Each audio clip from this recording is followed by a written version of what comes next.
from hate. It's time for unity. Yeah.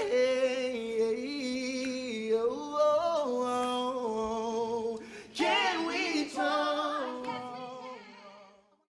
Je suis tellement impatiente de vous entendre à nouveau, vous les jeunes de Toronto. Je veux connaître les défis que vous devez relever et je veux connaître aussi les possibilités qui vous sont offertes. When you include the citizens, when you include the youth, and you recognize them as part of the solutions, when we come together, we join our efforts and we work together, it delivers.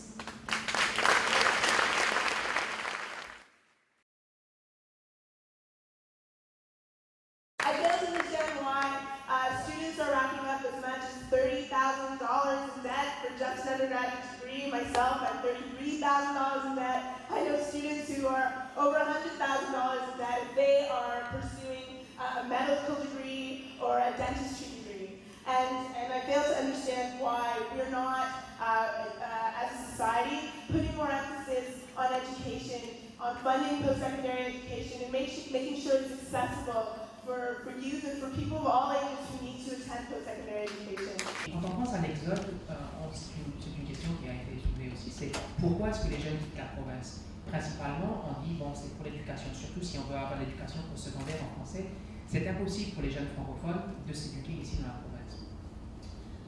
Ceci étant dit, la question qui est, selon moi, un petit peu plus importante, c'est pourquoi est-ce qu'ils ne reviennent pas? Qu'est-ce qu'on peut faire pour les attirer? Our ancestors signed a treaty. Not for themselves, but for us, right? We're the reason why they suffered. Our grandparents went to residential schools, and they survived because they thought about us. My father was murdered. He died August 25th. That's already. When he died, my brother had a vision. He wanted to remember my father, so he started a memorial called the Arnold Nicotine Memorial. I never went to school. When I came from Somalia, when I came to Canada, I was sent to grade 11. You can imagine how difficult it would be a young person to go through all this stuff. But gladly, again, there are some support that helped me today to be where I am at the third year at the University of Winnipeg. There are something called transportation loan, which all immigrant and refugee families have to pay after they arrive after 1 year. It's too hard and it creates family conflict. It creates a lot of young people to go to the labor force while they're not ready, they're not finished, but their parents are saying, we have to pay, otherwise there's going to be interest. So there's certain things that I would like to raise. Le problème que nous qu'on confronte souvent, mes jeunes surtout confrontent, c'est le fait qu'ils ne sont pas au courant des lois. Il y a quelque chose qui dit que parce que tu n'es pas au courant, c'est pas une excuse. C'est bien. Sauf que s'ils ne sont pas au courant, comment ils vont faire pour savoir?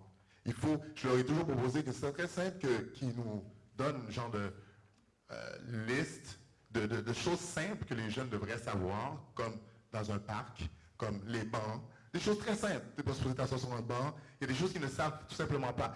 Déjà, il y a les jeunes qui roulent sur le trottoir. Tu n'es pas supposé, supposément. Mais ils ne le savent pas. D'ailleurs, les adultes ne le savent même pas.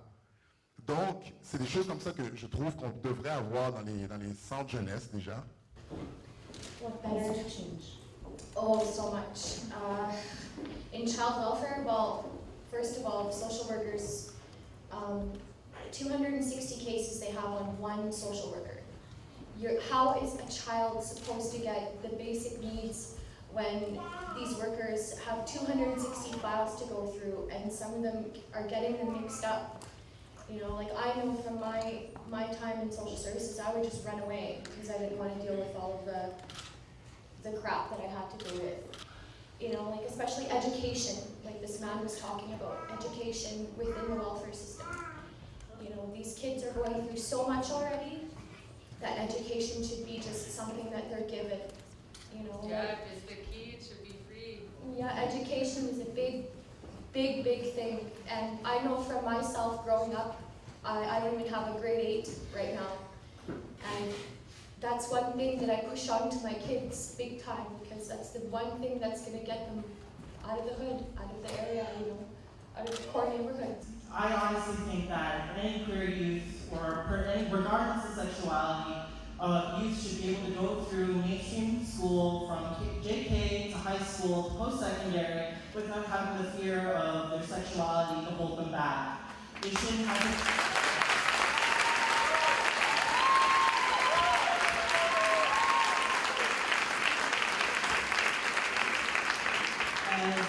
as much as we have numerous resources out there for queer youth, I still don't feel it's enough when it comes to the educational system.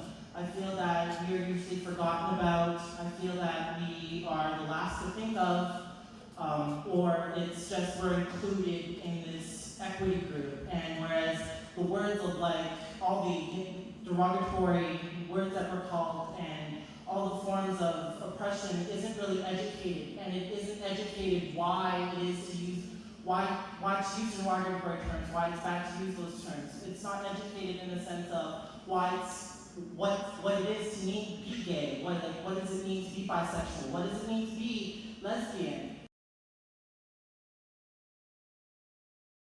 This year I was told that the treaties were stupid by someone in my class. They paid me to be able to argue that they were not, because I did not have the knowledge and education required to educate myself. I plan on educating myself and on suggestions how this should be resolved as a whole.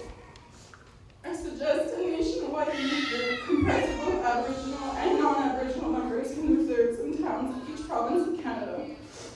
Let this group's mission be the education and personalization of the history and implications of the treaties for all. Allow this group to be able to answer the questions: how do these treaties affect me? How did they come into being? Why were they needed, and how am I a part of them? How can we implement these treaties in a good way so that they can benefit all of us together? How can we avoid the mistakes of the past and ensure that our generation and our future generations continue to work together as we are all treating people? What's the matter is that there's funding that goes towards the prison people to be able to do art. Why the heck are we helping the youth at the beginning of it all so that way we don't end up with people in the jails? Why don't we start at the beginning with the youth, with the children, because they're the future, aren't they? As a community, there's so many things we can do. One thing that, I forget the two coalition partners, the Canadian Federation of Students and one of the seniors groups in the community have been working together to try and make a home sharing cooperative where a student who is without housing could live with a senior citizen that has extra space in their house and would like to have someone living with them. So it's these kind of things as a community we could be doing to ensure we move forward on these issues, but I think that it's a broader issue that we need to work on in the entire country. So we can, NCC, hi, we can do all kinds of amazing things to make cyclists feel like they're a part of the city, and we can have less people driving cars, and that will make our city much more fun to be in. The other amazing thing that I saw was lawns and boulevards turned into gardens. And rather than importing food, we can look at all of the green space we have here in Ottawa where we're growing lots of grass and start growing food instead and start having vibrant, local, organic food systems. À Montréal, pendant tout l'été, il y a plusieurs événements. Vous savez, le festival de jazz, le festival Juste pour rire. Pour les petits-enfants, il y a le Eureka. Puis aussi, nous, on a une journée des enfants, mais une journée, sérieusement, pour le nombre de jeunes qu'il y a à Montréal, c'est pas assez, je trouve. Alors, je lançais comme ça, puisqu'il y a plusieurs personnalités importantes ici.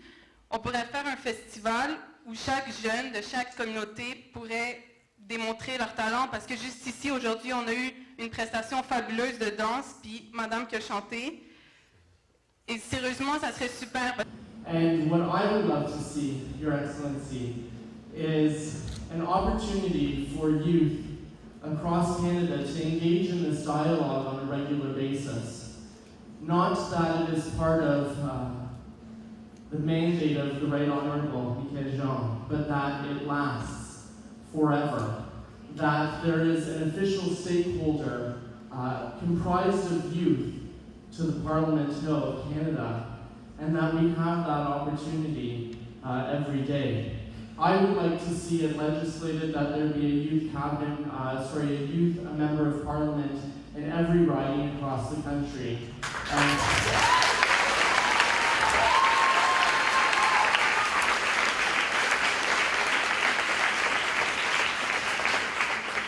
you. And that they be empowered financially by our government to engage in this dialogue with groups across the country. It only takes one person to stand up and speak the truth, you know what I mean? And like, for us to like come together, is like we need to come together more often and speak about these issues, because otherwise no one's gonna do it, you know what I mean? Like nothing's gonna happen, change is not gonna happen. So thank you very much.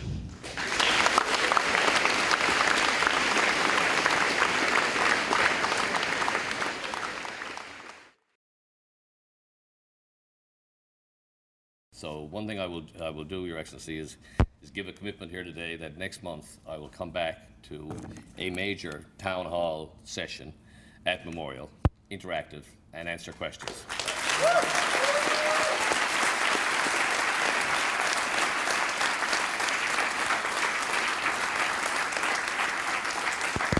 The quote of the day goes to Her Excellency when she said to the students, "The world has your back." And you know, that's actually true, and you may not believe that at this point in time in your life, but we are listening. You do have our attention. That's why we're here today. That's why this forum is so important. Quant à moi, j'ai le désir de poursuivre le dialogue, d'être présent sur le terrain et d'aller plus loin avec vous. Et pour vous le prouver, je prends devant vous aujourd'hui 2 engagements. Le premier est de vous convier à regarder votre agenda, votre BlackBerry. Et je vous place une date, le 30 octobre prochain, à un forum pour prioriser quelques idées déjà lancées aujourd'hui et de passer à l'action dès l'an 2011. Ce sera l'occasion pour vous de nous dire sur quoi travailler et de la manière que vous le souhaitez. I believe that it's really important to continue this, to continue to open these spaces where you can come together, and I can only imagine what it would be like if we would start having, as you really suggested, a national youth dialogue going on. Because the more you will unite your voices, the more you will start networking together, the more you will join your strengths and strategies, the stronger you will be, and the more we will find people really not having a choice but to listen to you.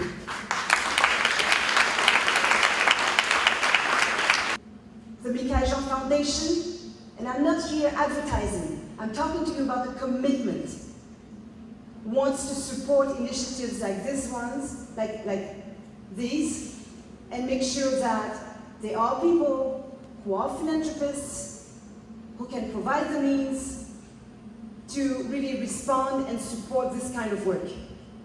I think it's really essential. And I think that we need to keep that connection. It's not a farewell speech, it's an à bientôt, ensemble.